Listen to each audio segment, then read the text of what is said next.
Price the Lord. எல்லாரும் எல்லாரும் கவனிக்கணும். இப்போ நம்ம எடுக்கும் போதே என்ன வசனம் எடுக்கும் போதே நான் என்ன பேச போறேன்னு உங்களால கட்டாயம் கண்டுபிடிக்க முடியும். ஏன்னா அந்த அளவுக்கு நீங்க திறமையானவங்க. கர்த்தர் உங்களை ஆசீர்வதிப்பாராக. நம்ம வாசித்த இந்த வேத பகுதியிலிருந்து எல்லாருக்கும் தெரியும், அது என்ன சொன்னா சமாரியா பெண். சமாரியா பெண் தண்ணி எடுக்கிறதுக்கு கிணற்றுக்கு வந்திருந்தாங்க. கிணற்றுக்கு வரும்போது அந்த இடத்துல இயேசு இருந்தார். இயேசு அந்த பெண்ணை பார்த்து எனக்கு தாகத்துக்கு தண்ணி கொடுன்னு கேட்டாரு. அதுக்கு அந்த பெண் சொன்னாங்க, நீ யூதரா இருக்கிற, சமாரிய பெண்ணுகிட்ட நீ தண்ணி கேட்கலாமா? கேட்கக்கூடாது. நீங்க மேலானவங்க, நாங்க கீழானவங்க, நாங்க உங்களுக்கு தண்ணி கொடுக்க கூடாது அப்படின்னு சொல்றாங்க. அதுக்கு அவர் இயேசு சொன்னாரு, கேட்கறது யாருன்னு தெரிஞ்சா நீயே அவர்கிட்ட கேட்ப அப்படின்னு இயேசு சொன்னாரு. அதுக்கு அந்த சமாரிய பெண் சொன்னா, எங்களுக்கு இந்த கிணத்தை கொடுத்த யாக்கோபை காட்டிலும் நீ பெரியவரோ அப்படின்னு கேட்டான். அப்ப அவர் சொன்னாரு, நீ கொடுக்கிற தண்ணீர் குடிச்சா மறுபடியும் தாகம் உண்டாகும். நான் கொடுக்கிற தண்ணீரை குடிச்சா திரும்ப தாகமே வராது என்று சொன்னார். அந்த வசனம் தான் 14வது வசனம். யாராவது ஒருத்தர் வாசிங்க. நான் கொடுக்கும் தண்ணீரை குடிக்கிறவனுக்கோ ஒரு காலம் தாகம் உண்டாகாது. நான் அவனுக்கு கொடுக்கும் தண்ணீர் அவனுக்குள்ளே நித்திய ஜீவ காலமாய் ஊறுகிற நீரூற்றாய் இருக்கும் என்றார். அல்லேலூயா சொல்லமா?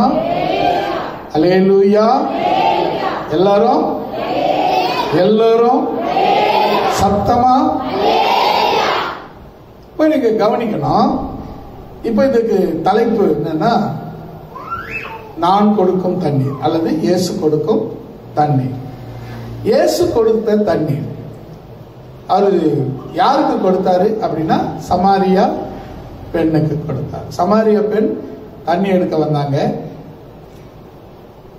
அவங்களுக்கு பார்த்து சொன்னாரு, அம்மா கொஞ்சம் எனக்கு தண்ணி கொடுன்னு கேட்டாரு. சாயங்கால வேலை. அதுக்கு அவங்க சொன்னாங்க, நீங்க என்கிட்ட தண்ணி கேட்க கூடாது அப்படின்னு சொன்னாங்க. கேட்கறது யாருன்னு தெரிஞ்சா என்ன பண்ணுவேன், நீயே என்னிடத்துல தண்ணி கேட்ப. அப்ப அந்த மாதிரி சொல்றாங்க, நீங்க யாக்கோபை விட பெரியவரா அப்படின்னு கேட்கிறாங்க.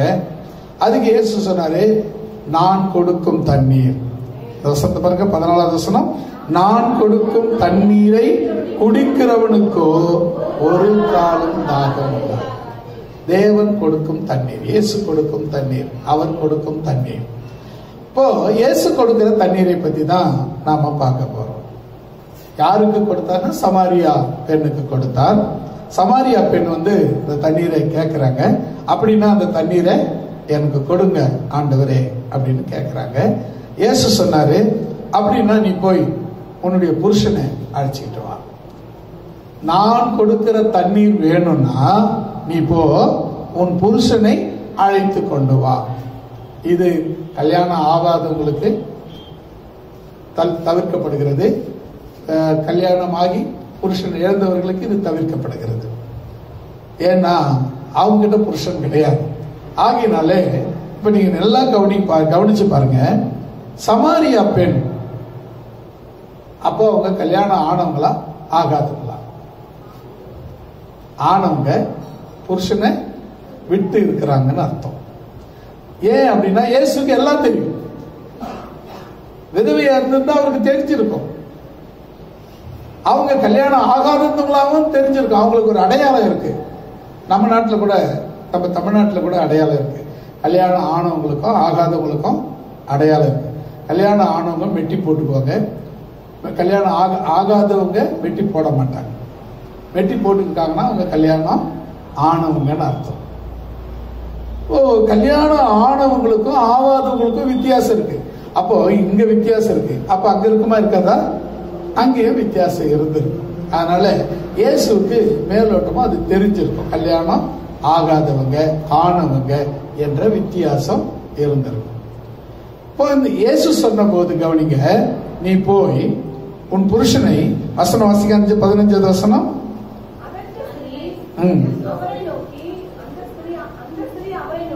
அந்த ஸ்திரீ அவரை நோக்கி, ஆண்டவரே, எனக்கு தாகம் உண்டாகாமலும் நான் இங்கு மொண்டு கொள்ள வராமலும் இருக்கும்படி அந்த தண்ணீரை எனக்கு தர வேண்டும் என்றார்.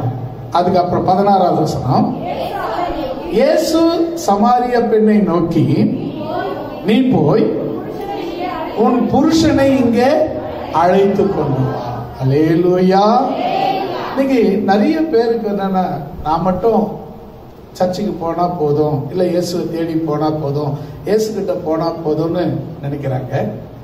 அது சரியா இல்லைன்னு சொல்லிட்டு நீங்களே இந்த வசனத்தை கொண்டு ஊர்ஜிதப்படுத்திக் கொள்ளுங்க.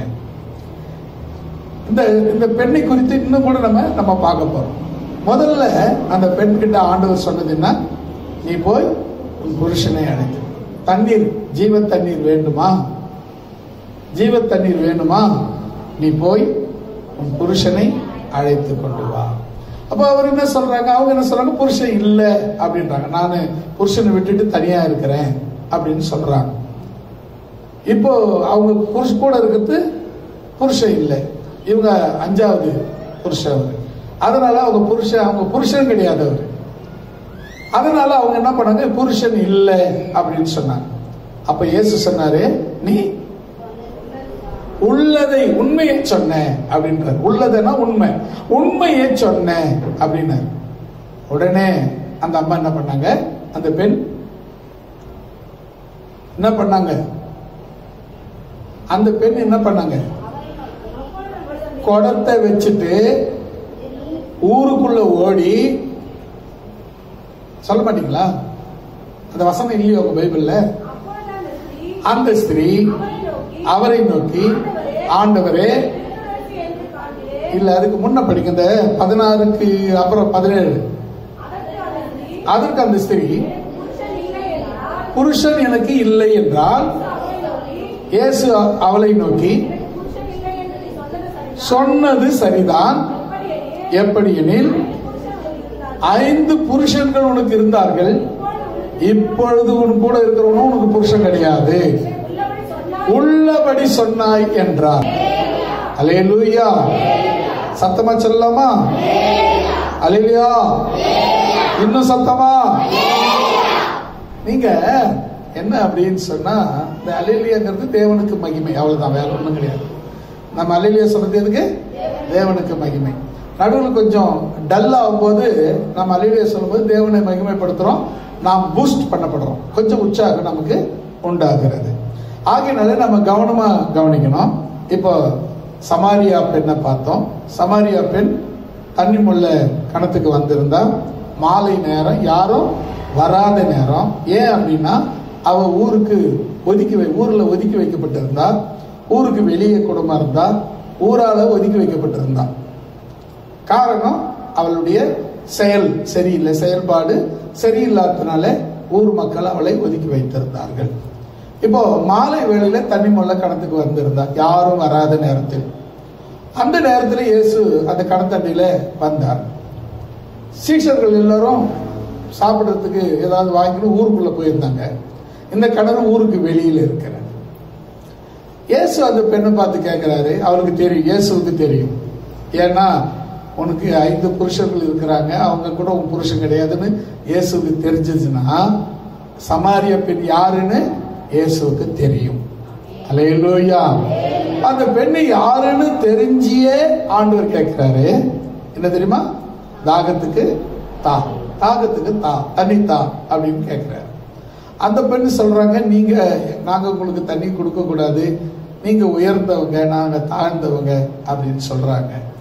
ஆனா அவங்க பாவம் செய்தவங்க, பாவம் செய்யாதவங்கன்னு சொல்லல. யூதர்கள் யாரிடத்திலையும் எதுவும் சாப்பிட மாட்டாங்க. அதனால அந்த வார்த்தையை அவங்க மென்ஷன் பண்றாங்க.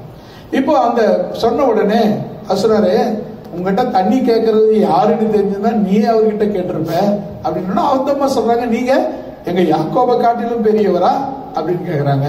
அதுக்கு சொல்றாரு, நீ கொடுக்கிற தண்ணீர் மறுபடியும் தாகம் எனக்கு உண்டாகும், நான் கொடுக்கிற தண்ணீர் உனக்கு ஒரு காலம் தாகம் உண்டாகாது. ஏன்னா அது உனக்குள்ளவே இருந்து கொண்டு நித்திய ஜீவ ஊற்றாக உனக்குள்ள இருக்கும் அப்படின்னு சொன்னார்.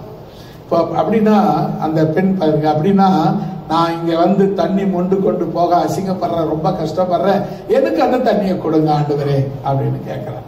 அதுக்கு இயேசு சொன்னாரு, சரி தரேன், ஒரு நிபந்தனை உண்டு, ஒரு கண்டிஷன் உண்டு. என்ன தெரியுமா? நீ போய் உன் புருஷனை அழைத்து. அல்லேலூயா. நீங்க எத்தனை பேர் சகோதரன் இட்டு வந்தீங்களோ, கணவர் இட்டு வந்தீங்களோ, அவங்களுக்குலாம் இந்த வசனம் ஓகே தான். இட்டார்லன்னா அவர் வரமாட்டுறாருங்க அப்படின்னா அதுக்கு நீதான் பொறுப்பு. வர வைக்க வேண்டியது உன் கடமை. அல்லேலூயா. ஏன் அப்படின்னா தேவனிடத்திலிருந்து ஜீவ தண்ணீரை வாங்கணும்னா உன் கூட உன் புருஷன் இருக்கணும், உன் கூட உன் மனைவி இருக்கணும். அல்லேலூயா. ஐயோ நான் சொன்னதா நீங்க இதை எடுத்துக்க வேணாம். நான் எதையும் சுயமா சொந்தமா சொல்றதும் கிடையாது. பைபிள்ல இருக்கிறத இருக்கிற மாதிரி அப்படி சொல்லிடுவேன். இப்போ நீ ஜீவ தண்ணீர் பெற்றுக்கொள்ளணும்னா அவசியம் உன் கூட உன் புருஷன் வேண்டும். போய் முதல்ல உன் புருஷனை அழைச்சிக்கிட்டு வா அப்படின்னு சொன்னார். ஏன்? ஜீவ தண்ணீர் வேண்டும் என்றால் நீ புருஷனை அழைச்சிட்டு. ஜீவ தண்ணீர் வேணாங்க, நான் அப்படியே காத்துட்டு போறேங்க அப்படின்னா நீ இரு, ஒன்றும் பிரச்சனை இல்லை. ஜீவ தண்ணீர் வேணும்னா கட்டாயம் இங்கே உன்னுடைய புருஷன் வர வேண்டும். இது இயேசு சொன்ன வார்த்தை. உடனே அவர் என்ன சொல்றாங்க, அந்த அம்மா சொல்றாங்க, ஆமா ஆண்டவரே எனக்கு புருஷன் இல்லை. ஓகே, நீ சொன்னது உண்மைதான், புருஷன் உனக்கு இல்லைன்னு சொன்னது உண்மைதான். இப்போ ஒருத்தவன் கூட இருக்கிறான், அவன் கூடவும் புருஷன் கிடையாது அப்படின்னு சொன்னான். உடனே அந்த பெண்ணுக்கு ஒரு பயம் உண்டாயிடுச்சு. நான் செய்ததெல்லாம் சொல்றாரு. ஊருக்குள்ள இப்ப என்ன பண்றாங்க, ஊரை விட்டு ஒதுக்கி வச்சிருந்தாங்க. இப்ப அவன் என்ன பண்றான், ஊருக்குள்ள ஓடுறான், ஊருக்குள்ள துணிஞ்சு போறான். ஏன் தெரியுமா? இயேசுவை பார்த்துட்டா போதும், நீ எங்க வேணாலும் போலாம். அல்லேலூயா. இயேசுவை தரிசித்தால் போதும், நீ எங்கேயும் போறதுக்கு உனக்கு அனுமதி உண்டு, எங்கேயும் போறதுக்கு அனுமதி உண்டு, எல்லாம் செய்யறதுக்கு உனக்கு அதிகாரம் உண்டு. இப்ப நீ நல்லா கவனிச்சுக்கிடுங்க என்ன நடக்கிறது. அவங்க ஊருக்குள்ள போக கூடாது, இப்ப ஊருக்குள்ள போகிறோம். எல்லாரையும் கூப்பிடுறான், எல்லாரும் வாங்க, எல்லாரும் வாங்க. யாரும் ஊருக்குள்ளே வரக்கூடாது, யாரு கூட பேசக்கூடாது. ஆனா இப்ப எல்லாரையும் கூப்பிடுறான். ரெண்டாவது. மூணாவது சொல்றா, நான் ஒருத்தரை பார்த்தேன், ஒரு மனுஷனை பார்த்தேன். ஒரு மனுஷன் குறிப்பிடுறான், நான் ஒரு மனுஷனை பார்த்தேன், அவர் வந்து பாருங்க, அவர் மெசியா தானா, அவர் இயேசு கிறிஸ்து தானா, வந்து பாருங்க என்று சொல்ற. இப்ப என்ன பண்ணாங்க ஜனங்க, நீ என்னடி சொல்றது, நாங்க உன்னை ஊரை விட்டு ஒதுக்கி வச்சுக்கிறோம், நீ என்ன சொல்றது, நாங்க என்ன கேட்கறது அப்படின்னு சொல்லல. அவ சொன்ன வார்த்தையில் இருந்த உண்மையை அவங்க தெரிஞ்சுக்கிட்டாங்க. உடனே இயேசுவை நோக்கி ஓட ஆரம்பிச்சிட்டாங்க. அல்லேலூயா.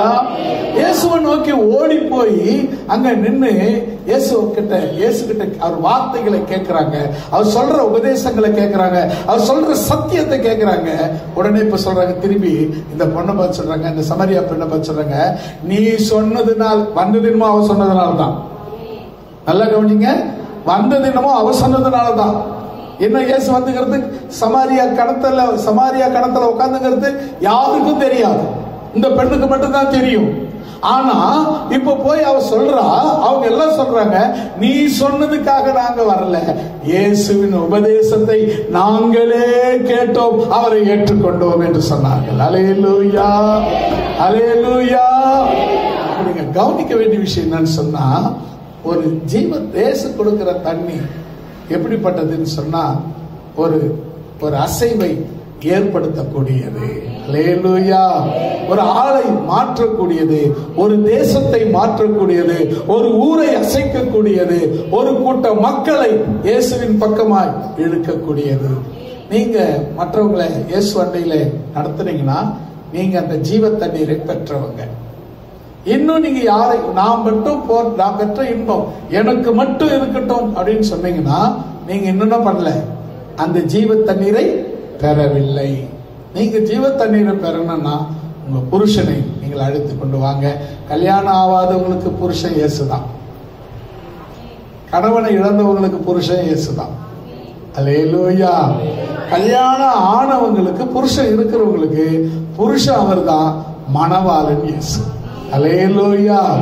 புருஷன் என்னவோ அவர்தான், ஆனா மணவாளன் யாரு? கர்த்தராகிய இயேசு கிறிஸ்து. அல்லேலூயா. இந்த பாட்டு நல்லா பாருங்க.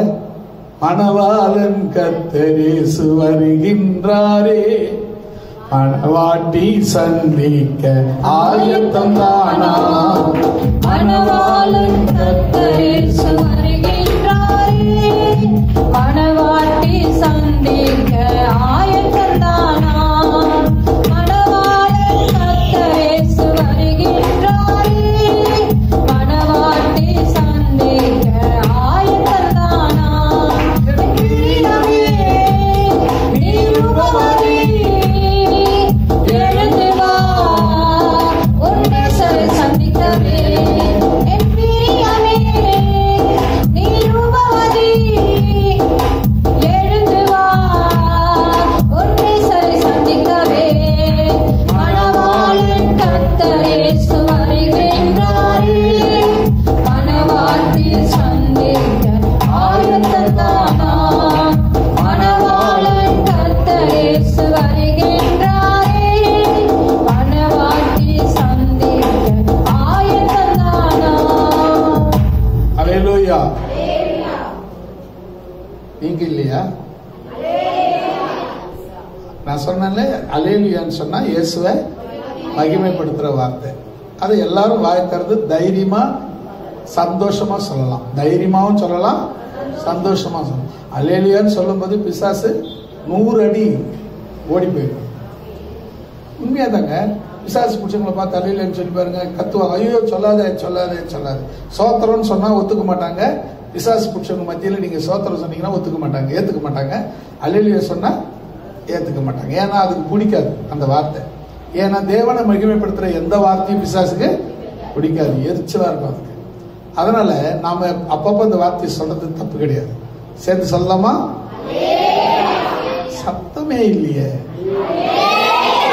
கர்த்தருடைய பிள்ளைங்க தான் சத்தத்தை உயர்த்தி விட்டாங்க. நீங்க இன்னும் அப்படியே தான் மக்கா தாங்கிறீங்க. பிள்ளைங்க தான் சத்தத்தை சூப்பர் பண்ணிருக்காங்க இந்த முறை. Praise the Lord. அல்லேலூயா. நீங்க கவனிச்சு பாருங்களேன், என்ன சொல்றாரு, என்ன நடக்குது அப்படின்னா, சமாரிய பெண்ணை எல்லாருக்கும் தெரியும். நான் சுருக்கமா கதையா சொல்லிட்டேன். சமாரிய பெண் எல்லாருக்கும் தெரியும். அவங்க ஊரால மக்களால ஒதுக்கி வைக்கப்பட்டவங்க. இப்போ இவங்க யாரும் வராத போது இவங்க தண்ணிக்கு வருவாங்க. எல்லாரும் வரும்போது இவங்க தண்ணிக்கு வரக்கூடாது இல்லையா? யாரும் வராத போது வந்தாங்க. அந்த நேரம் இயேசுங்க கணத்தண்டையில இருக்கிறார். இவங்க கிணறு ரொம்ப ஆழமான கிணறு, கயிறு போட்டு தண்ணி எடுத்துக்கிட்டு இருக்காங்க. இப்ப இயேசு கேட்கிறாரு, எனக்கு தண்ணி வேணும்ன்றாரு. அப்ப அவர் சொல்றாங்க, இல்ல நீ யூதனா இருக்க, என்கிட்ட தண்ணி கூட, நான் சமாரிய பெண் தண்ணி கொடுக்க கூடாது அப்படின்னு சொல்றா. கேட்கிறவரு யாருன்னு தெரிஞ்சா நீ அவர்கிட்ட கேட்ப. ஏன் தெரியுமா? அவர் கொடுக்கிற தண்ணி தாகமே உண்டாகாத ஜீவ தண்ணீர் அப்படின்னு சொன்னாரு. அப்ப உடனே சொல்றா, அப்படின்னா ஆண்டவரே அந்த தண்ணீர் எனக்கு வேணும் அப்படின்னு சொல்றா. அப்ப அவர் சொல்றாரு, நீ போய் உன் புருஷனை அழைத்து கொண்டு வா. நான் வச்சுக்கோங்க, நீங்க குடும்பமா ஜோடியா சர்ச்சைக்கு வந்தீங்கன்னா அதற்குரிய ஆசீர்வாதம் பல மடங்கு உயர்ந்தது. அல்லேலூயா. புருஷன் இருக்கிறவங்க ஜோடியா சொல்லிட்டாரு பாஸ்டர், ஒரு ஜோடி சேர்த்துக்கிட்டு போயிடலான்ற இது இருக்கக்கூடாது. அது வேற பெரிய பம்பா போயிடும், விபரீதமா போயிடும் இல்லையா? அப்ப பாருங்க, ஜோடி இருக்கிறவங்க மட்டும்தான். ஜோடி இல்லாதவங்களுக்கு மணவாளன் இயேசுதான் உங்க ஜோடி. அல்லேலூயா. உங்க ஜோடி ஜோடி இல்லாதவங்களுக்கு ஜோடி யாரு? ஏசப்பா தான். அல்லேலூயா. தைரியமா சொல்லுங்க, யாரே உங்களுக்கு ஜோடி? ஏசப்பா தான் உங்க ஜோடி.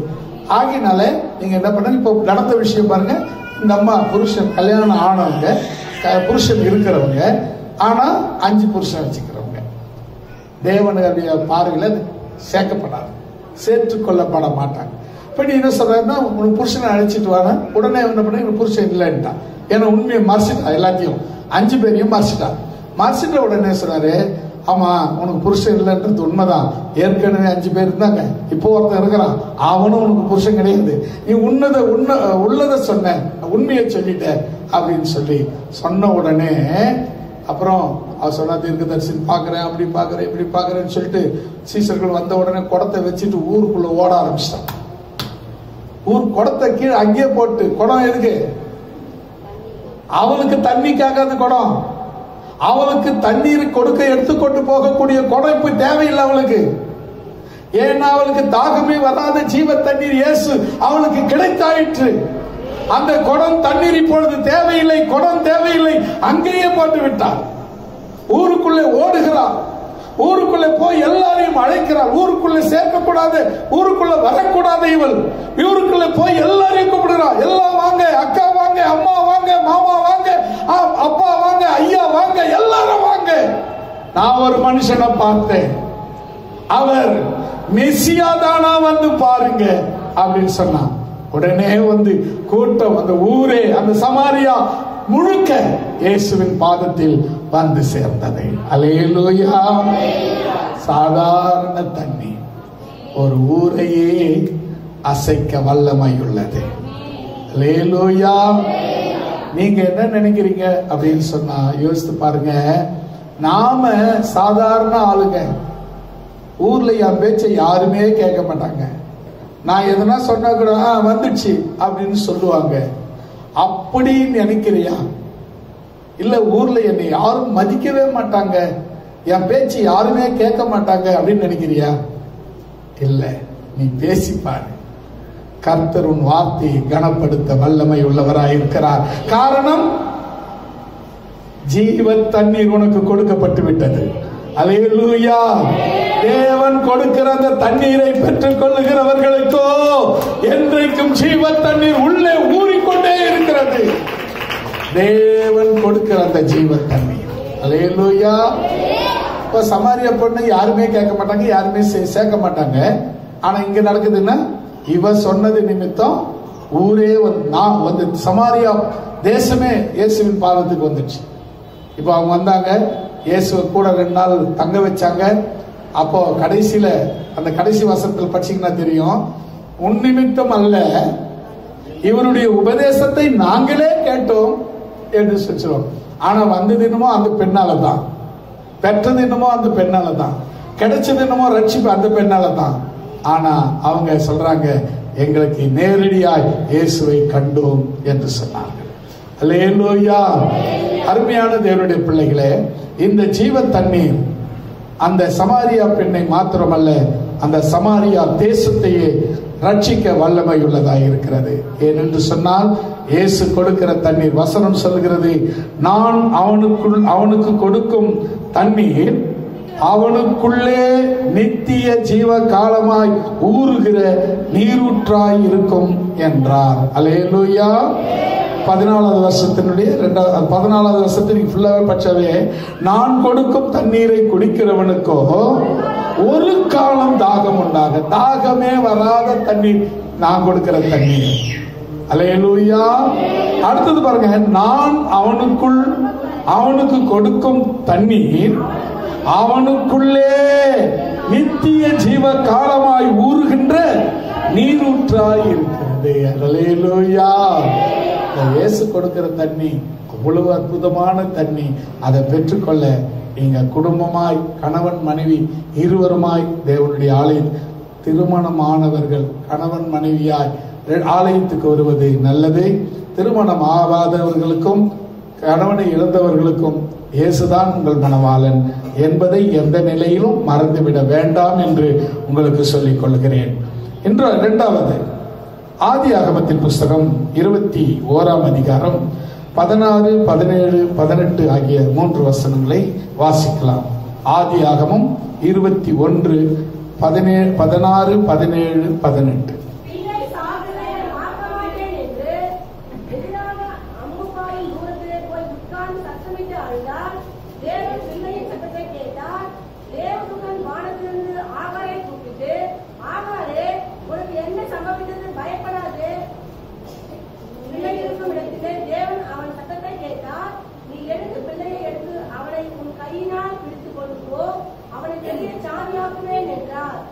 ஆமென்.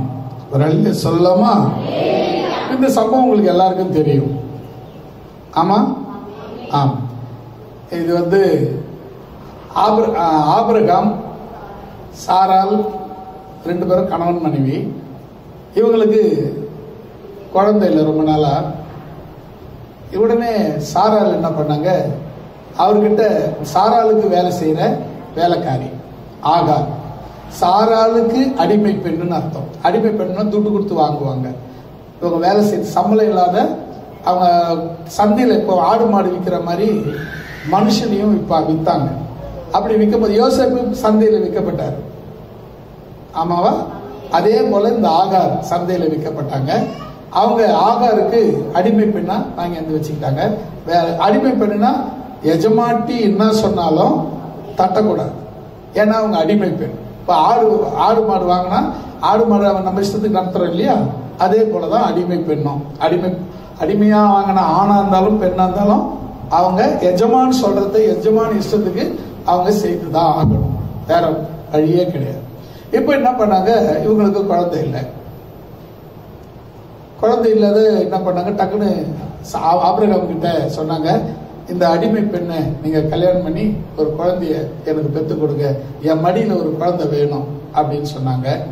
ஆனா ஆண்டவர் வாக்குத்தத்தம் கொடுத்திருக்கிறாரு, உன் சந்ததியை நான் ஆசீர்வதிப்பேன் அப்படின்னாரு. விசுவாசம் இப்ப குறைஞ்சு போச்சு.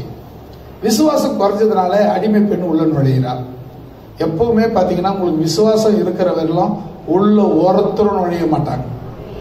எப்போ விசுவாசம் குறையுதோ அப்போ அடிமை பெண் உள்ள நுழைவார். அடிமை பெண் உள்ள நுழைஞ்ச உடனே என்ன நடக்குது தெரியுமா? அவ கர்ப்பவதி ஆகிடுறான். கர்ப்பவதி ஆன உடனே இப்ப ஆபிரகாமுக்கு என்னவாயிடுறான்? சொல்லுங்க, சத்தமா சொல்லுங்க. மனைவிங்கிற அந்தஸ்து வந்துடுது. ஏன்னா சாராளுக்கு குழந்தை இல்லை, ஆகாருக்கு குழந்தை இருக்கு. குழந்தை உண்டானதால வயிற்றுல உண்டான உடனே இவங்கள சாரால அவங்க மதிக்கல. உடனே சாரால் ஆபிரகாம் பார்த்து கேக்குறாங்க, நான் உனக்கு இப்படி செய்த நீ எப்படி செய்துட்டு எனக்கு அந்த பொண்ணு என்ன மதிக்கவே மாட்டேங்கிறா அப்படின்னு சொல்றாங்க. இப்போ அவர் ஆபிரகாம் சொல்லி என்ன தெரியுமா? அந்த பெண் இன்னைக்கும் அடிமை பெண் தான். அல்லேலூயா. இன்னைக்கு அந்த பொண்ணு உங்க அடிமை பெண்ணு தான், உன் இஷ்டப்படி நடத்து அப்படின்னு சொல்லிட்டார். உடனே இவங்க கொஞ்சம் கடினமா நடத்தினாங்க. நாச்சியார்னா முதலாளி அம்மா கொஞ்சம் கடினமா நடத்த ஆரம்பிச்சாங்க. இந்த அம்மாவுக்கு பிடிக்கல. நான் இப்போ அடிமையா தான் இருந்தேன், இப்ப ஆபிரகாமுக்கு நான் என்ன ஆயிட்டேன், மனைவி ஆயிட்டேன், பிள்ளை பெத்து கொடுக்கிற அளவுக்கு தகுதி வந்துச்சு எனக்கு, நான் இன்னும் அடிமையா இருக்க மாட்டேன் அப்படின்னு சொல்லி அவங்க என்ன பண்றாங்க, கிளம்பி போயிடுறாங்க. கிளம்பி போயிட்டு போறாங்க. ஆண்டவர் அவங்களை சந்திக்கிறாரு. ஆகாரி நீ எங்க போற, என்ன பண்ற அப்படின்னு கேட்டோன்னே, இதை போல நான் என் நாச்சியாரை விட்டு போயிடுறேன். உடனே அப்படி சொன்னாரு, நீ போய் உன் நாச்சியாருக்கு அடங்கிடு. ஏன் தெரியுமா? உனக்கு பிறக்க போற உன் பிள்ளையும் நான் ஒரு சந்ததியாக மாற்றுவேன் அப்படின்னு சொன்னார். உடனே அவங்க வந்தாங்க, திரும்பி வந்தாங்க. அந்த குடும்பத்தோட இணைஞ்சு அந்த அம்மாவுக்கு, எஜமாட்டி அம்மாவுக்கு அடக்கி வாழ்ந்தாங்க, குழந்தைய பெற்றாங்க. ஆபிரகாமுக்கு 85 வயசு, சாராளுக்கு 75 வயசு இந்த டைம். அப்போ அவங்க குழந்தை பிறந்த உடனே அப்புறம் 95-90 வயசுல ஆபிரகாமுக்கு குழந்தை பிறகுது. 100 வயசுல ஆபிரகாமுக்கு குழந்தை பிறகுது. அப்போ இஸ்மவேலுக்கு என்ன வயசு? 100 வயசுல ஆபிரகாமுக்கு குழந்தை பிறகுது. மனைவிக்கு ஆபிரகாமுக்கும் சாராளுக்கும் குழந்தை பிறகுது. ஆபிரகாமுக்கு 100 வயசுனா குழந்தைக்கு என்ன வயசு?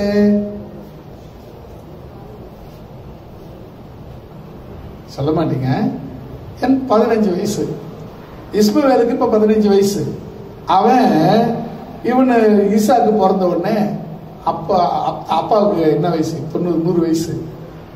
கேலி பண்ண ஆரம்பிச்சிட்டான். இஸ்மவேல் ஈசாக்க பார்த்து கேலி பண்ண ஆரம்பிச்சான். உடனே சாரால் சொல்றாங்க, இந்த அடிமை பெண்ணையும் இந்த அடிமை பையனையும் என்னை விட்டு, நம்ம குடும்பத்தை விட்டு வெளியே அனுப்பிடு. என்ன நியாயம்? குழந்தை பெற்றுக்குவீங்க, வெளியே அனுப்பிச்சிடுவீங்களா அப்படின்னு சொல்லி விரும்பப்படுது. அதுவும் என் குழந்தை தானே, எப்படி வெளியே அனுப்புவேன் சொல்லி உடனே ஆண்டவர் சொல்றாரு, அவனை வெளியே அனுப்பு, நான் அவனை ஒரு பெரிய ஜாதி ஆக்குவேன் அப்படின்னு சொல்லிட்டாரு. அதனால என்ன பண்ணாரு, எடுத்து போய் ஒரு துருத்தியில தண்ணீர் தோல் மேல வச்சு சாப்பிட்றதுக்கு சாப்பாடு கொடுத்து அனுப்பி விட்டுறாரு. வனாந்தரத்தில் அனுப்பிடுறாரு. நீங்க போக எகிப்துக்கு போயிடுங்க அப்படின்னு அனுப்பிடுறாரு. நம்ம போற வழியில சாப்பாடு தீர்ந்து போச்சு, தண்ணி தீர்ந்து போச்சு. பசி குழந்தை 15 வயசு பையன் அழுகுறான், பசிக்குது. குழந்தைன்னு இருக்குல்ல, அது குழந்தை இல்லை, 15 வயது அந்த நேரம். அப்போ அந்த குழந்தை அழுகுறான், தண்ணி பசி தாகம் தண்ணீர்னு சொல்லி அழுகுறான். பக்கத்துல எங்கேயுமே தண்ணீர் இல்லை. உடனே ஆகாரம் அழுகுறான். குழந்தையும் அழுகுறான். இப்போ ஆகாரம் குழந்தைய தூரமா, குழந்தை இருக்கிற இடத்த விட்டு தூரமா போய், அம்பு பாயிரம் தூரம் போய் உட்காந்து இவெல்லாம் அழுகுறான். எதுக்கு? என் பிள்ளை சாகிறத நான் பார்க்க மாட்டேன்னு அழுகுறான். பிள்ளை எதுக்கு அழுகுறான்? தண்ணீருக்காக, பசிக்காக அழுகுறான். இப்ப நடந்தது என்ன பாருங்க. அப்போ அவங்க போய் அழுத உடனே இவங்க 2 பேர் அழுகுறாங்க. நடந்தது என்ன பாருங்க. 16வது வசனம். பிள்ளையின் எத்தனாவது வசனம் படிங்க? அந்த 16வது வசனம் படிங்க. பிள்ளை சாகிறதை நான் பார்க்க மாட்டேன் என்று எதிராக அம்பு பாயும் தூரத்திலே போய் உட்கார்ந்து சத்தமிட்டு அழுதாள். 17. தேவன் 2 பேர் அழுதாங்க. ஆகாரம் அழுதாங்க, பிள்ளையும் அழுது. யார் சத்தத்தை கர்த்தர் கேட்கிறார் பாருங்க. பிள்ளையின் சத்தத்தை கர்த்தர் கேட்டார். கரங்களை தட்டி கர்த்தருடைய நாமத்தை மகிமைப்படுத்தலாம். இப்ப இதுல இருந்து நீங்க என்ன கத்துக்கணும்னா பிள்ளைங்களை ஜெபிக்க வைங்க. அல்லேலூயா. உங்களை விட உங்க ஜெபத்தை விட உங்க பிள்ளைங்க ஜெபத்துக்கு வல்லமை உண்டு. பாத்தீங்கன்னா இப்போ ஆகாரும் அழுகுறாங்க, 15 வயசு பிள்ளையும் அழுகுறான். ஏன்னா குழந்தை அவனை குழந்தைன்னு இருக்கிறதுனால நிறைய பேருக்கு என்ன நினைச்சுக்கிறாங்கன்னா, ஒருவேளை பால் கொடுக்குற குழந்தையா இருப்பாங்க அப்படின்னு நினைச்சுட்டு இருப்பாங்க. ஏன்னா ஈசாக்கு பிறந்ததான் இவன் வெளியேற்றப்படுறாங்க. ஈசாக்கு பிறக்கும் போது இவன் 15 வயசு குறைஞ்சது ஏறக்குறைய. அப்படின்னா குழந்தைய 15 வயசு பையன் குழந்தை கிடையாது இல்லையா? அப்ப இவன் என்ன பண்றான்னா, இவனும் அழுகுறான், இவனும் தேவனை நோக்கி அழுகுறான், அவனுடைய தாயாரும் தேவனை நோக்கி அழுகுறாங்க. 2 பேர்ல பிள்ளையின் சத்தத்தை தேவன் கேட்டார். அல்லேலூயா. ரொம்ப முக்கியமான விஷயங்க. உங்க பிள்ளைகளை இப்பவே ஜெபத்துல நடத்துங்க. உங்க வீட்டுல உங்க ஜெபத்துக்கு பதில் கிடைக்கலனா உங்க பிள்ளையின் ஜெபத்துக்கு கர்த்தர் பதில் கொடுக்க வல்லமை உள்ளவராய் இருக்கிறார். அல்லேலூயா. இப்ப பாருங்க, பிள்ளையின் ஜெபத்தை கர்த்தர் கேட்டார். வசனம் பாருங்க, 17வது வசனம். தேவன் பிள்ளையின் சத்தத்தை கேட்டார். தேவதூதன் வானத்திலிருந்து ஆகாரை கூப்பிட்டு, ஆகாரே, உனக்கு என்ன சம்பவித்தது?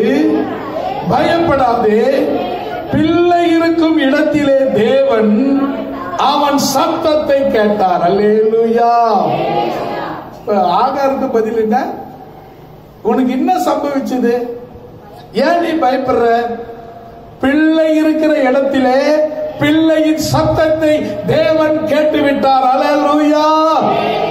அடுத்தது கவனிங்க, 18வது வசனத்துல, நீ எழுந்து பிள்ளையை எடுத்து அவனை உன் கையிலே பிடித்து கொண்டு போ, அவனை பெரிய ஜாதியாக்குவேன் என்றார். அல்லேலூயா.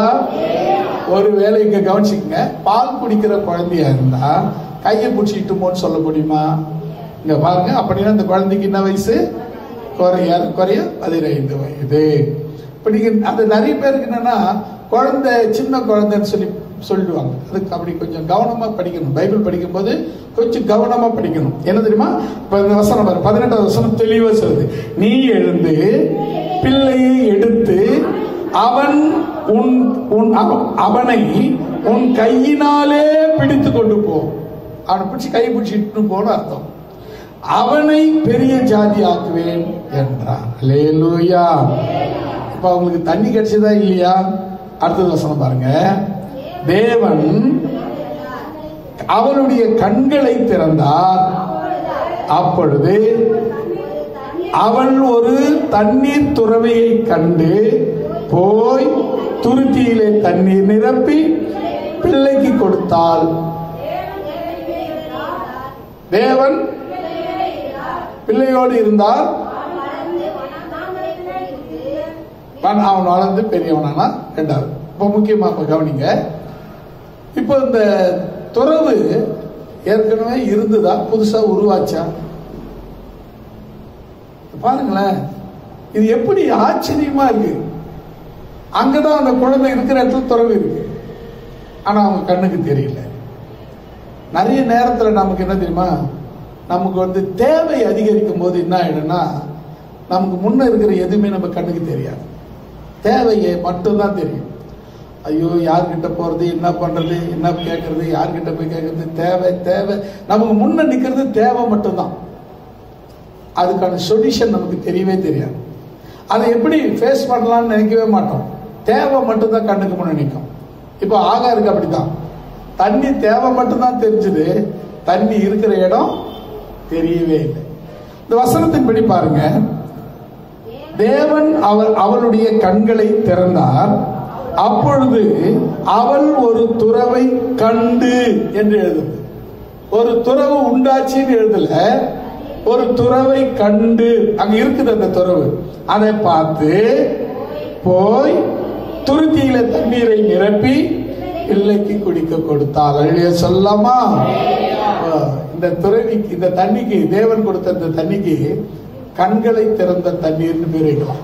நாமளே பாத்தீங்கன்னா, தேவன் கண்களை திறந்தார், அப்பொழுது தண்ணீர் துறவியை கண்டு அதில் போய் தண்ணீர் எடுத்தார். அல்லேலூயா. முதல்ல நாம பார்த்த தண்ணீர் ஜீவ தண்ணீர். அது பாவத்தை, சாபத்தை எல்லாவற்றையும் மன்னித்து உன்னை ஒரு மனுஷனா வாழ வைக்கிற தண்ணீர் ஜீவ தண்ணீர். இரண்டாவது நாம் பார்க்கிற தண்ணீர் கண்களை திறக்கிற தண்ணீர். கண்ணுக்கு முன்ன இருந்திருக்கு, ஆனா அவங்களுக்கு தெரியல. காரணம், எப்பவுமே நிறைய பேருடைய லைஃப் பாத்தீங்கன்னா, அவங்க தேவையை மட்டும்தான் கண்ணுக்கு தெரியும், அதுக்கான விடை அவங்களுக்கு தெரியவே தெரியாது. ஏன்னா கொஞ்சம் அமர்ந்து யோசித்தாங்கன்னா, ஜெபிச்சாங்கன்னா, யோசித்தாங்கன்னா, ஜெபம் பண்ணாங்கன்னா அதுக்கான வழியும் தெரியும். ஆனா அது செய்ய மாட்டாங்க. ஒரே நோக்கம், தேவை தேவை தேவை. யார்கிட்ட போலாம், எங்க போலாம், எங்க கிடைக்க, என்ன பண்ணலாம், இதேதான். நான் சொல்றேன், உட்கார்ந்து ஜெபம் பண்ணுங்க, உங்கள் தேவைகளை சந்திக்க தேவன் வல்லவராய் இருக்கிறார். அல்லேலூயா. உங்கள் தேவையை காட்டிலும் இயேசு பெரியவர். அல்லேலூயா. உங்கள் தேவைகளை சந்திக்க அவர் வல்லவர். இருக்கிற இடத்துல தண்ணீரை காட்ட, கட்டளையிட தேவன் வல்லமை உள்ளவராய் இருந்தார். அல்லேலூயா. ஆகாருக்கு தண்ணி எங்க கிடைச்சது? எங்கன்னா எங்க? பிள்ளை இருக்கிற இடத்துல. எங்க? அந்த வசனத்தை நல்லா படிங்க. 19வது வசனம். கண்களை திறந்தார் அவர். அந்த வசனம், அந்த அதுக்கு முன் வசனம் பாருங்க.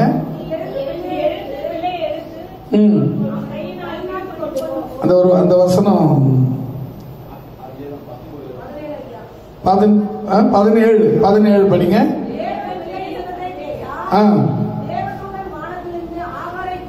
கூப்பிட்டு, ஆகாரே, உனக்கு என்ன சம்பவித்தது? பயப்படாதே, பிள்ளை இருக்கும் இடத்திலே தேவன் அவன் சத்தத்தை கேட்டார். அல்லேலூயா சொல்லாமா? பிள்ளை இருக்கிற இடத்திலேயே தேவன் தண்ணீர் துறவியை உண்டாக்கினார். 19வது வசனம் பாருங்க.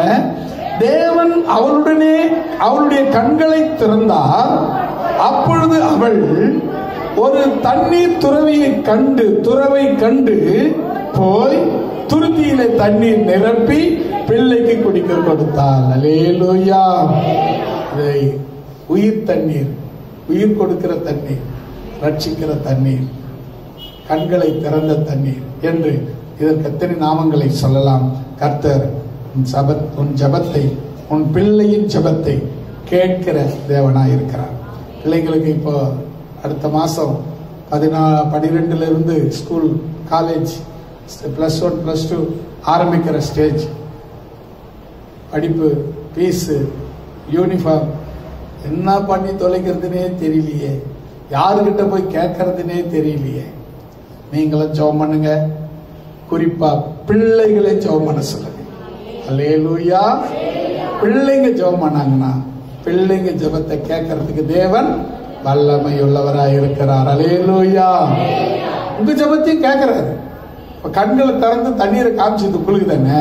பிள்ளை ஜெபத்தை கேட்டாலும் ஆசீர்வாதத்தை காண்பிச்சது உங்களுக்கு தான்.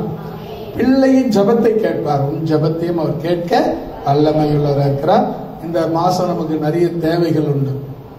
பார்த்தீங்கன்னா 2 +1 +2 ஸ்கூலுக்கு ஸ்டார்ட் 15க்கு மேலன்னு நினைக்கிறேன் மற்ற பள்ளிகள் ஸ்டார்ட் பண்றாங்க.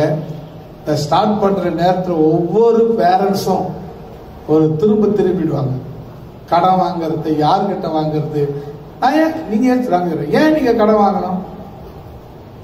ஆண்டவருக்கு கொடுக்க முடியாத கை நம் குறுகிய போச்சு, அவருக்கு என்ன கையெல்லாம் வலிச்சுக்கினா போச்சு, முடமாவாயிட்டாரு. கேளுங்கள் கொடுக்கப்படும். அல்லேலூயா. அவர்கிட்ட கேளுங்க.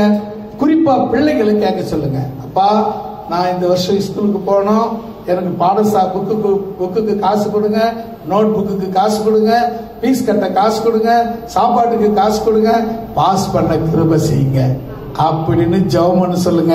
ஜெபம் ஜெபம் ஜெபம் ஜெபம். அந்த பிள்ளைகளுடைய ஜெபத்தை தேவன் கேட்க வல்லமை உள்ளவராய் இருக்கிறார். கரங்களை தட்டி கர்த்தருடைய நாமத்தை மகிமைப்படுத்துவோம். ஜெபங்க. பிள்ளைங்களை ஜெபம் பண்ண வைங்க. எல்லாத்தையும் நீங்களே பண்ணி முடிச்சிடாதீங்க. பிள்ளைங்களை ஜெபம் பண்ண விட்டு அவங்க நல்லா ஜெபம் பண்ணாங்கன்னா அவங்களை என்கரேஜ் பண்ணிட்டு அதுக்கப்புறம் நீ ஜெபம் பண்ணு. அப்படி பண்ணி பாருங்களேன். எங்க வீட்டில் எல்லாருக்கும் ஜெபம் பண்றதுக்கு வாய்ப்பு கொடுக்கும். ஜெபம் காலையில குடும்ப ஜெபத்தில் வந்து பாத்தீங்கன்னா ஒரு 15 நிமிஷம் 20 நிமிஷம் பாட்டு பாடுவோம். எல்லாரும் பாடணும். அதுக்கப்புறம் 20 நிமிஷம் பைபிள் படிப்போம். எல்லாரும் படிக்கணும். 6-2 வசனம் தப்பா எழுத்து கூட்டி படிச்சா கூட பரவாயில்ல, படம் படிக்கணும். அப்போ ஆரம்ப ஸ்டேஜ் கூட்டி கூட்டி படிப்பாங்க. படிக்கணும். ஒரு அதிகாரம் படிச்சா கூட போதும், படிக்கணும்னு சொல்லுவோம். இப்போ எல்லாரும் எழுத்து கூட்டி படிச்சாங்க. அடுத்தது ஆளுக்கு கொஞ்சம் 5 நிமிஷம் ஜெபம். ஜெபமே தெரியாது, ஜெபமே வராது, ஜெபம் பண்ண வச்சோம். இன்னைக்கு அவங்களுக்கு நம்ம சொல்லிக் கொடுக்கவே தேவையில்லை. ஜெபத்தை செய்யறதுக்கு இல்ல, ஜெபத்தை நடத்துறதுக்கே திறமையை தேவன் கொடுத்திருக்கிறார். அல்லேலூயா. காரணம் என்னன்னா பிள்ளைங்களுக்கு நீங்க சொல்லி தரணும், நடத்தணும், அவங்களை என்கரேஜ் பண்ணணும். நல்ல ஜெபம் பண்ண, இன்னும் நல்ல ஜெபம் பண்ணணும் அப்படின்னு சொல்லி கொடுத்தீங்கன்னா பிள்ளைங்க ஆட்டோமேட்டிக்கா ஜெபம் பண்ண ஆரம்பிச்சிருவாங்க. உங்க தேவைகள் சந்திக்கப்பட்டு விடும். அல்லேலூயா. ஒரு குறைவையை காட்டுவார் ஆண்டவர், தண்ணீர் கிடைக்கும், உங்க பாத்திரம் நிறையும், சந்தோஷமாயிருப்பீர்கள். அல்லேலூயா. மூன்றாவதாக என்னாகமத்தின் புஸ்தகம் 20ஆம் அதிகாரம் 8வது 9வது 10வது 11வது 12வது வசனம் வரை வாசிக்கலாம். என்னாகமம் 20:8. நீ கோலை எடுத்துக்கொண்டு நீயும் உன் சகோதரனாகிய ஆரோன் சபையாரை கூடிவர செய்து அவர்கள் கண்களுக்கு முன்னே கண்மலையை பார்த்து பேசுங்கள். அப்பொழுது அது தன்னிடத்தில் தண்ணீரை கொடுக்கும். இப்படி அவர்கள் கண்மலையிலிருந்து தண்ணீரை புறப்பட பண்ணி சபையாருக்கும் அவர்கள் மிருகங்களுக்கும் குடிக்க கொடுப்பாய் என்றார். அப்பொழுது மோசே தனக்கு கர்த்தர் கட்டளையிட்டபடியே கர்த்தருடைய சந்நிதியில் இருந்த கோலை எடுத்தான். மோசேயும் ஆரோனும் சபையாரை கண்மலைக்கு முன்பாக கூடிவர செய்தார்கள். அப்பொழுது மோசே அவர்களை நோக்கி, கலகக்காரரை கேளுங்கள், உங்களுக்கு இந்த கண்மலையிலிருந்து நாங்கள் தண்ணீர் புறப்பட பண்ணுவோமோ என்று சொல்லி தன் கையை நோங்கி கண்மலையை தன் கோலினால் 2 தரம் அடித்தான். உடனே தண்ணீர் ஏராளமாய் புறப்பட்டது. சபையார் குடித்தார்கள், அவர்கள் மிருகங்களும் குடித்தது. பின்பு கர்த்தர் மோசேயை நோக்கி மோசேயும் ஆரோனையும் நோக்கி, இஸ்ரவேல் புத்திரரின் கண்களுக்கு முன்பாக என்னை பரிசுத்தம் பண்ணும்படி நீங்கள் என்னை விசுவாசியாமல் போனபடியினால் இந்த சபையாருக்கு நான் கொடுக்கும் தேசத்துக்குள் நீங்கள் அவர்களை கொண்டு போவதில்லை என்றார். ஆமென். இப்போ நம்ம மூன்றாவது விசுவாசத்தின் தண்ணீரை பார்க்க போறோம். விசுவாசத்தின் தண்ணீர். மூன்றாவது விசுவாசத்தின் தண்ணீர். இந்த சம்பவங்கள் பார்த்தீங்கன்னா உங்களுக்கு தெரியும். இஸ்ரவேல் ஜனங்களுக்கு பின்னால குடிக்க தண்ணி இல்லை, மிருக ஜீவன்களுக்கும் தண்ணி இல்லை. இப்போ மோசே கிட்ட வந்து சொல்றாங்க, எங்க மிருக ஜீவன்கள்லாம் தண்ணி இல்லாம கஷ்டப்படுது, நீங்க வந்து எங்களை எகிப்திலே விட்டுட்டு இருந்தா நல்லா இருந்திருக்கும், எங்களை இட்டு வந்து இந்த வனாந்தரத்துல எங்களை இப்படி சாவடிக்கிறீங்களே அப்படின்னு கேட்டாங்க. இவன் போய் ஆண்டவர்கிட்ட கேட்டான். ஆண்டவர் சொன்னாரு, நீங்க போய் கோலை எடுத்துக்கிட்டு போய் கையில பிடிச்சிக்கின்னு கண்மலையை பார்த்து பேசுங்கன்னு சொன்னார். அந்த வசனத்தை படிங்க. கண்மலையை பார்த்து புறப்பட பண்ணி சகல. எத்தனை வசனம் பாருங்க, எத்தனை வசனம்? 8 படிங்க.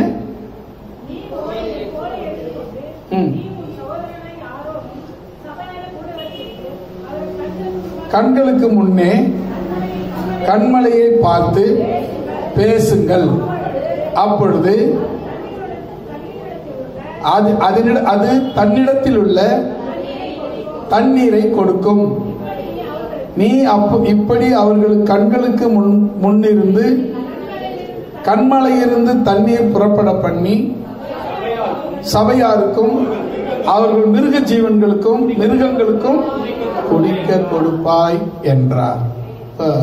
கண்மலையை பார்த்து பேச சொன்னார். இவங்க பண்ண டார்ச்சர், விசுவாசிங்க பண்ண டார்ச்சர். ஊழியக்காருக்கு விசுவாசிங்க டார்ச்சரே பண்ணக்கூடாது. ஏன்னா ஊழியக்காருக்கு எப்பவுமே என்னன்னா தேவனோடு சேர்ந்து வாழறவங்க. மனைவி பிள்ளைகள்லாம் இல்லைன்னா மனைவி பிள்ளைங்க 2வது தான் அவங்களுக்கு. முதல் கர்த்தரோட சேர்ந்து வாழ்வாங்க. ஒரு ஒரு வாரமும் பிரசங்கம் எடுக்கணும்னா கர்த்தரிடத்துல சேர்ந்து வாழாம பிரசங்கம் எடுக்க முடியாது. ஏன் அப்படின்னா ஏதோ தெரிஞ்சது சொல்றாரு அப்படின்னு சொல்றது கிடையாது. போன வாரம் சொல்லிட்டு தெரிஞ்சுது, இந்த வாரம் அதே சொல்லியிருந்தேன்னு வச்சுங்களேன், உட்காந்து கேட்பீங்களான்னா என்னடா இந்த ஆளுக்கு அச்சமாவே சும்மா அடிச்சிட்டு இருக்கானேன்னு நினைப்பீங்க.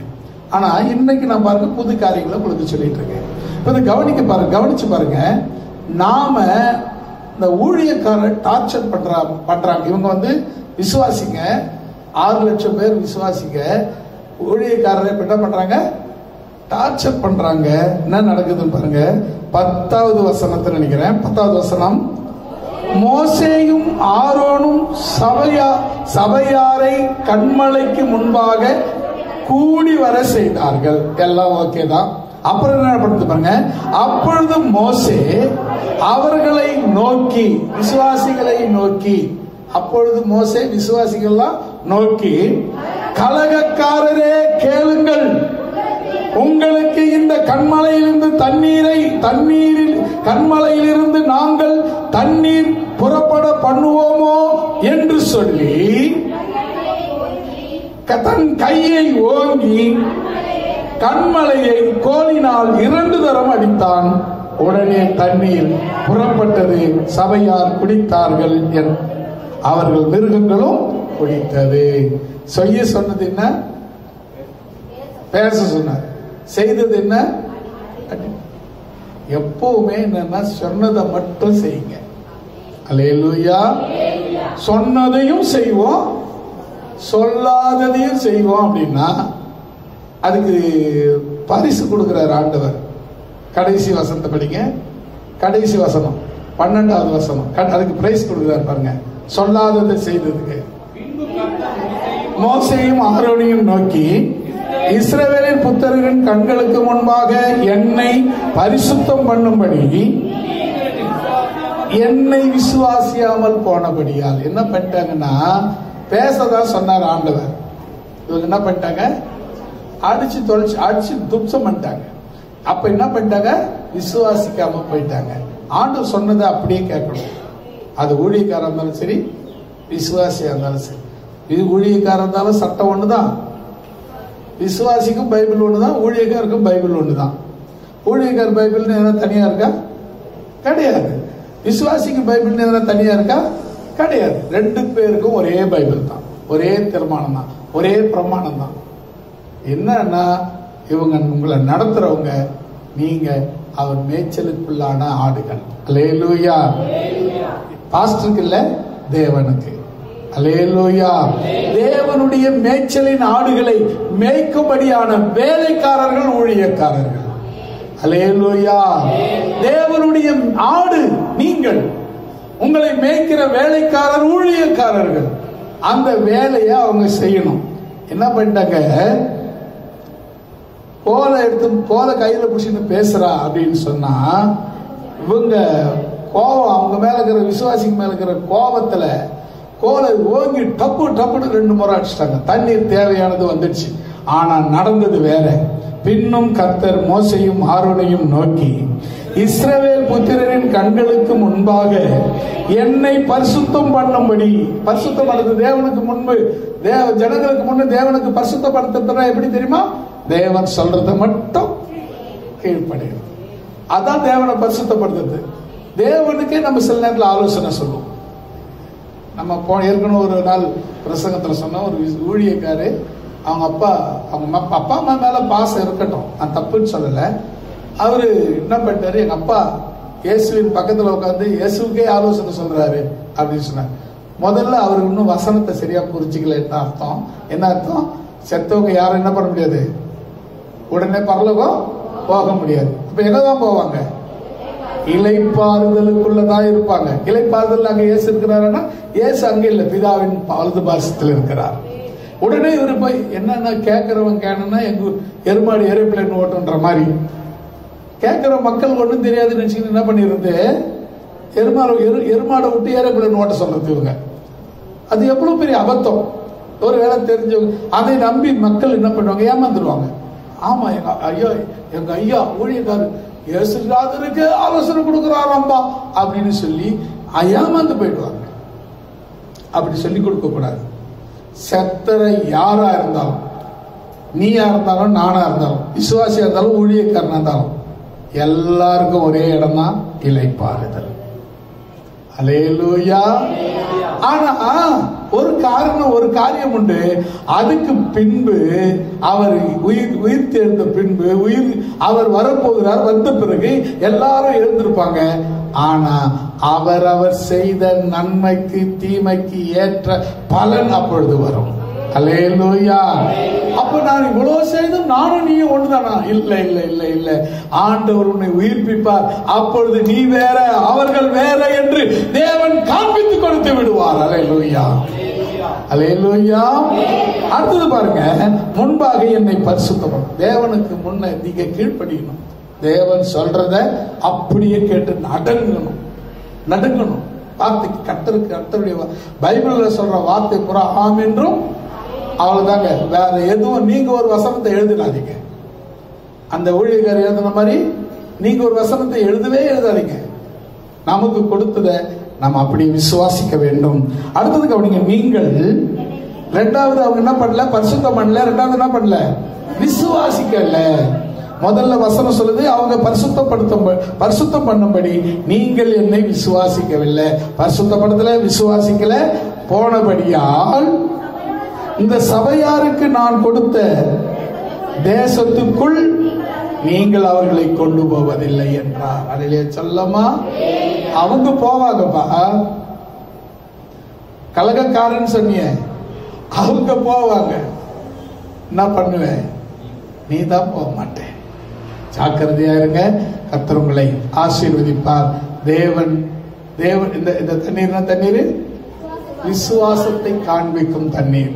நான்காவதாக ஒரு தண்ணீரை சொல்லி முடிச்சிடலாம். யோவான் 2 அதிகாரம் 9-10 வசனங்களை வாசிக்கலாம். 2:9-10.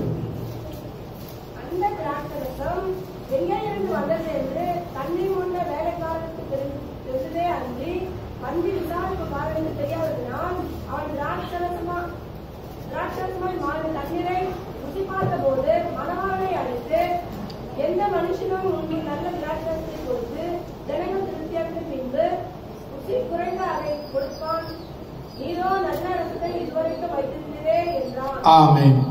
சொல்லமா. நான்காவது தண்ணீர் திராட்சரசமான தண்ணீர். இப்ப நீங்க கவனிச்சீங்க, இது எல்லாருக்கும் தெரியும். இயேசு செய்த முதல் அற்புதம். என்ன செய்தாரு? கானாவூர் கல்யாணத்துக்கு சொல்லுங்க, பேசுங்க. கானாவூர் கல்யாணத்துக்கு போனாரா? அழைக்கப்பட்டாரா? கானாவூர் கல்யாணத்துக்கு அழைக்கப்பட்டிருந்தார். அதனால கல்யாணத்துல அவர் இருந்தார். திடீர்னு கானாவூர் கல்யாணத்துல என்ன ஆச்சு தெரியுமா? திராட்சை ரசம் குறைவுபட்டுச்சு. உடனே அந்த வீட்டுக்காரன் அந்த மேரி அம்மாள் இடத்துல சொல்றாரு, மரியாள் இடத்துல சொல்றாரு.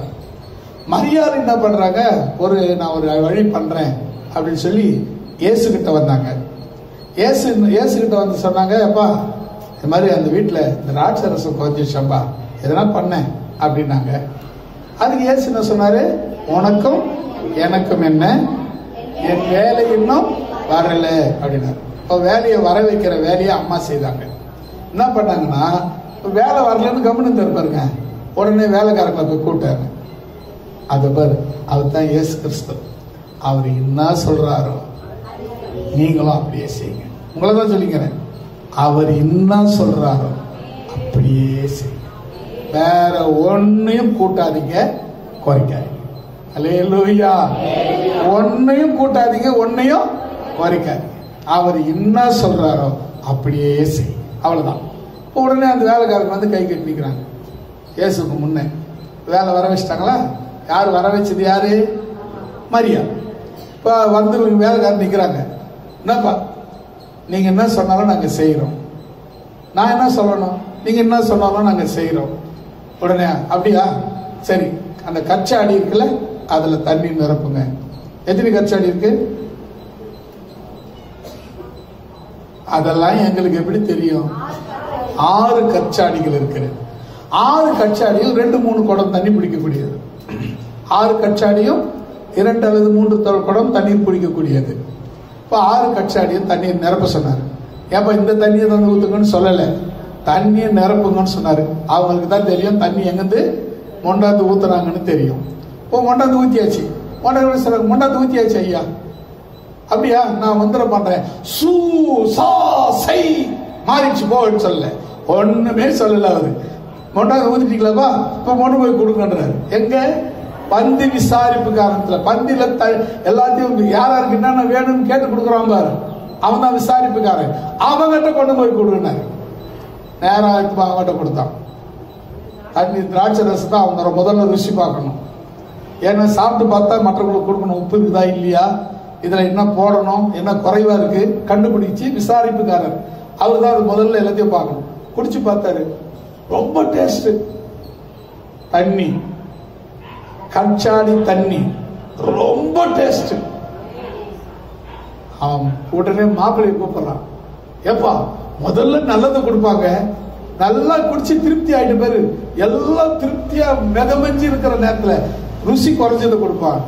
நீ என்ன கடைசி வரும் ருசி உள்ளதை கொடுக்கிறாய். அல்லேலூயா. இந்த ருசி உள்ளது யார் தெரியுமா? இயேசுவால் மட்டும்தான் அதை செய்ய முடியும். அல்லேலூயா. உன் இயேசுவால் மட்டும்தான் கடைசி வரை உன் வாழ்வை ருசிகரமாய் மாற்ற முடியும். உன்னுடைய எல்லையை ருசிகரமாய் மாற்ற முடியும். உன்னுடைய எல்லாவற்றையும் ருசிகரமாய் மாற்ற முடியும். இயேசு கிறிஸ்து ஒருத்தரால மட்டும்தான். அல்லேலூயா. அதனால ஒண்ணு சொல்றேன் கேட்டுங்க, இயேசுவை கேட்டியமா பிடிச்சிக்கங்க. அல்லேலூயா. ஒரு வேளை நீங்க அரையும் குறையுமா இருந்தீங்கன்னா அவர் என்ன சொல்றாரோ, எப்படிங்க என்கிட்ட சொல்லுவாரு, உங்ககிட்ட எப்படி சொல்லுவாரு? முட்டி போடு, கண்ணை மூடு, முடிஞ்ச வரையில முட்டி போடு. ரொம்ப நேரம் முட்டி போட்டு முடியாதுன்னு சொன்னா என்னால முட்டிலாம் போட முடியாது, ரொம்ப நேரம்லாம் போட முடியாது. ஓகே, எவ்வளவு நேரம் போட முடியுமோ போடு. அப்புறம் கொஞ்ச நேரம் எழுந்து நின்று கையை கும்பிட்டுக்க, கண்ணை கெட்டியமா மூடிக்க. என்ன வந்தாலும் பார்க்காத, யாரு பேசினாலும் கேட்காத. கர்த்தரை மூடி நோக்கி ஏசப்பா சோத்திரம், ஏசப்பா சோத்திரம் சொல்லிக்கிறார். நீ பேசுற வரையிலும், நீங்க சொல்ற வரையிலும் நான் உங்க கூப்பிட்டுக்கிட்டே இருப்பேன்னு சொல்லுங்க. ஆண்டவர் உங்களோடு கூட பேச வல்லமை உள்ளவர். அல்லேலூயா. பேசுனாரா? பேசுனாரே. மாற்றினாரா? சாதாரண தண்ணீர் ருசி உள்ள திராட்சரசமாய் மாறினதே. அல்லேலூயா. தேவனால் கூடாத காரியம் ஒன்றுமில்லை. சாதாரண தண்ணீரை கூட திராட்சரசமா, ருசி உள்ள திராட்சரசமாய், சாதாரண தண்ணீரை கூட ருசி உள்ள திராட்சரசமாய் மாற்ற இயேசுவால் முடியும். அல்லேலூயா. அல்லேலூயா. யோசித்து பாருங்க, இன்றைக்கு உங்க வாழ்க்கையில இயேசு கொடுக்கிற தண்ணீர் உன் ஜீவ ஊற்றாய் இருக்கும். இயேசு கொடுக்கிற தண்ணீர் உன் கண்களை திறக்கும். இயேசு கொடுக்கிற தண்ணீர் விசுவாசத்தை வர்த்திக்க பண்ணும். இயேசு கொடுக்கிற தண்ணீர் திராட்சரசமாய் ருசியை உண்டாக்கும். ஜெபிக்கலாம்.